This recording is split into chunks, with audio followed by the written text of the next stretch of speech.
The second vision was even more impactful than the first. The scene shifted, showing me vast cities around the world, enormous urban centers teeming with millions of people going about their daily lives, completely unaware of what was about to unfold. I recognized Paris, New York, London, Tokyo, Dubai, and countless other metropolitan areas that represented the pinnacle of human achievement and wealth. "Look how they trust in man abilities," Jesus said, pointing to the frenetic activity unfolding beneath us. "They have built towers that touch the sky and created networks that span the globe, but they have forgotten that all their strength is like grass that withers in a single day." The second place of death is every great city that has become like Babylon, trusting in human riches and wisdom instead of trusting in God. As I spoke these words, I witnessed something that challenged everything I thought I knew about the stability of modern civilization. It was scarcity of resources, total collapse, power cut. Those who trusted in human ability, instead of God's provision, will find themselves trapped in monuments to human pride that have become tombs for the unwary. Once again, I glimpsed divine mercy. Even in the midst of judgment, I witnessed believers in these cities had received supernatural warnings to leave before the calamity began. Families sold their belongings and moved to rural areas. People felt the guidance of the Holy Spirit to relocate despite the apparent safety of urban life. These faithful listened the gentle voice of God and they escaped the trap before it closed. Then the Lord showed the most complete and terrifying of all. The scene expanded to reveal entire regions of the earth that had become uninhabitable due to the convergence of natural disasters, wars, and supernatural judgments. Vast territories of what were once fertile lands were now devastated wastelands where no form of life could survive. "Look at the coastal regions where millions have chosen to live," Jesus said, pointing to areas on each continent. "When the great earthquake comes and the islands flee, when the mountains shift and the seas roar beyond their borders, these will become the fifth site of death. Those who remain near the coasts when the final tremors begin will be swept away by waters higher than the tallest buildings." I watched in awe and terror as immense tsunamis triggered by earthquakes of unprecedented magnitude devastated coastal cities around the world. Waves hundreds of meters high surged inland, tens of kilometers inland, engulfing everything in its path. The destruction was so total that entire metropolitan areas simply vanished beneath the turbulent waters, leaving no trace that millions of people had lived and worked there.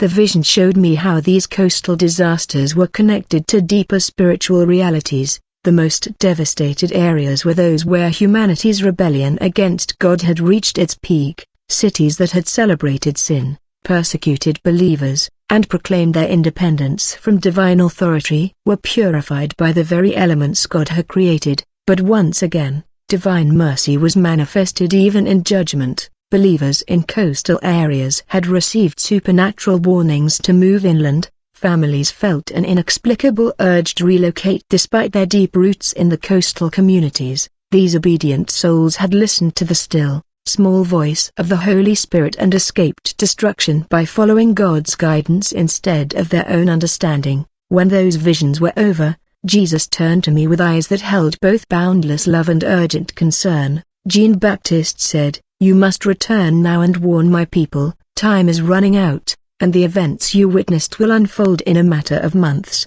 not years. Those who heed these warnings and trust in my provision, rather than their own strength, will be safe. But those who ignore them or delay their response will find themselves trapped in places of death when the final hour arrives." The love in his voice was overwhelming, but so was the urgency. I understood that this message was not meant to instill fear, but to offer hope and a way out to those who would listen and obey. God's judgments are always accompanied by mercy for those who seek Him with sincere hearts. I felt myself beginning to be drawn back into my earthly body. But Jesus had one last message for me. "Tell them that I am their only refuge," he said. "Tell them that no earthly refuge, no human system, no preparation will save them unless I am their foundation. Tell them to flee to me while there is still time, for I will soon come, and when I come it will be too late for those who have not reconciled with me." The bright light began to fade around me, and I felt the familiar weight of physical existence return. but the visions remained vivid in my memory, etched into my consciousness with a divine fire that would never be extinguished. As I felt myself being pulled back toward the wreckage on that rural French road, Jesus spoke one last time, and his words echoed through dimensions beyond human comprehension. These warnings are not given to create panic, Jean-Baptiste, but to provide a way out for those who have ears to hear. Faithfully share what you have seen, for the time of preparation is almost over, and the hour of testing is rapidly approaching. But before returning to my battered body, he showed me one last vision that would forever change my understanding of the urgency of these warnings. I found myself standing in what appeared to be a great assembly hall filled with millions of souls and realized that I was witnessing the judgment seat of Christ, where every believer would give an account of their life. What I saw that broke my heart. I watched countless Christians who had lived comfortable lives,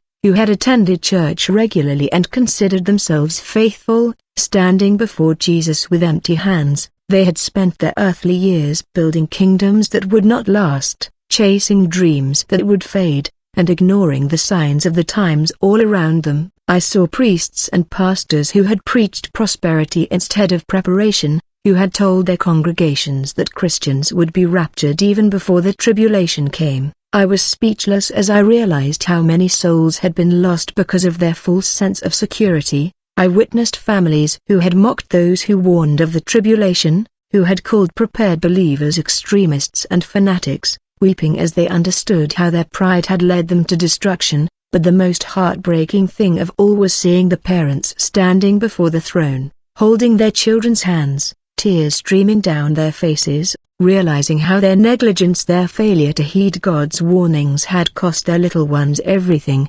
These weren't wicked people or deliberate rebels against God, they were simply unprepared. They were taken by surprise by events they had been warned about repeatedly but chose to ignore.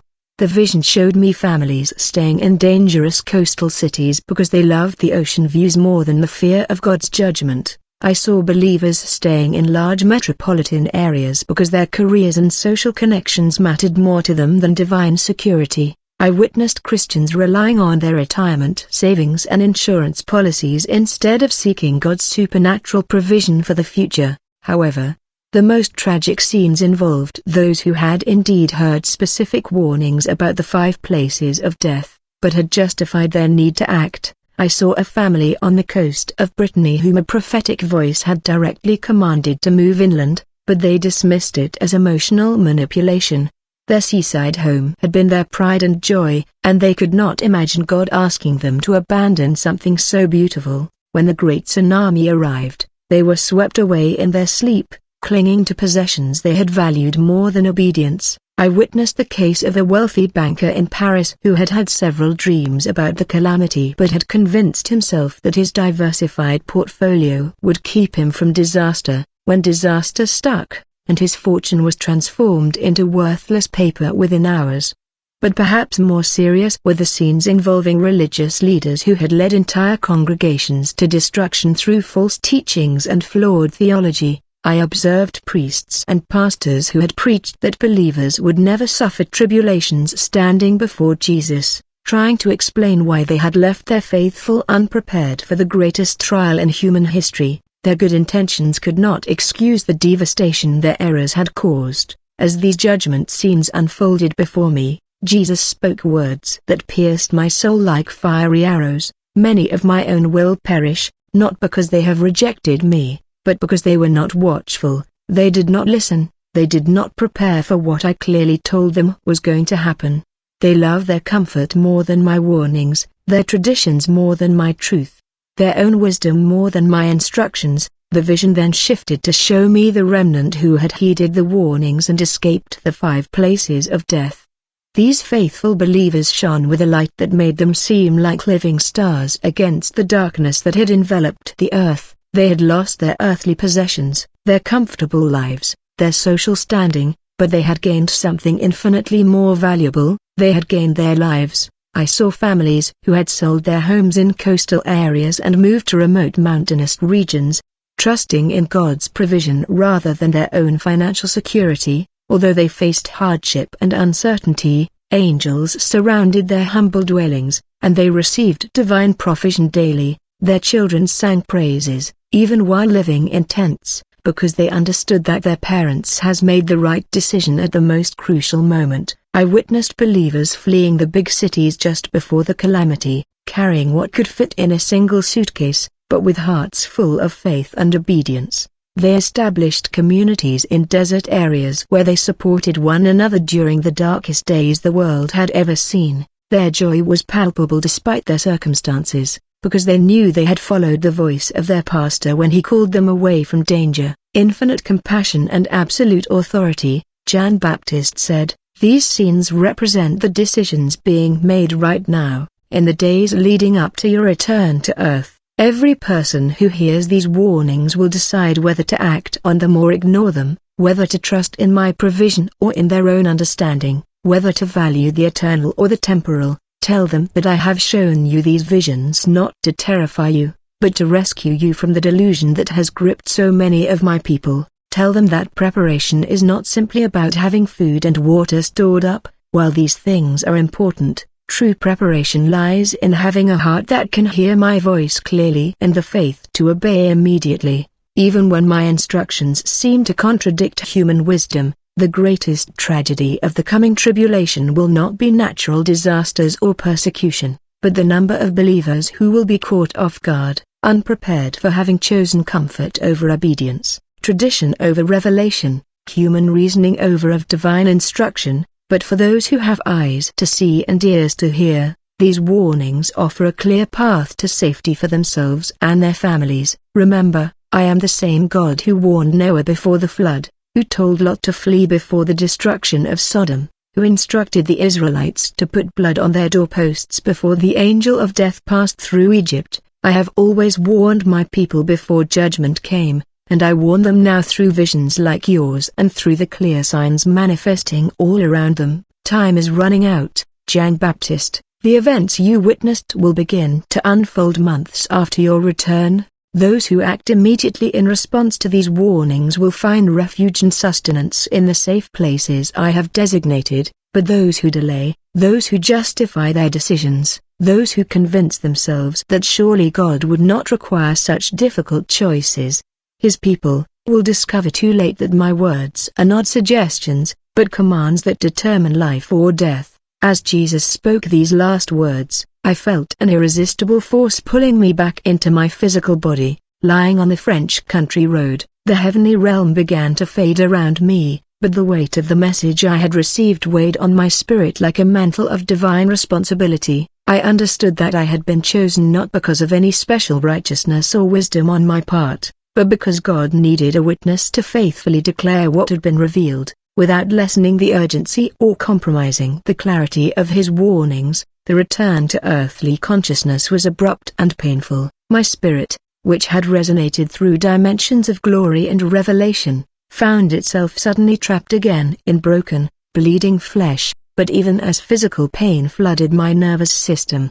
the visions remained vivid in my memory, preserved by divine power to be shared with a world that desperately needed to hear what heaven was announcing about the days to come.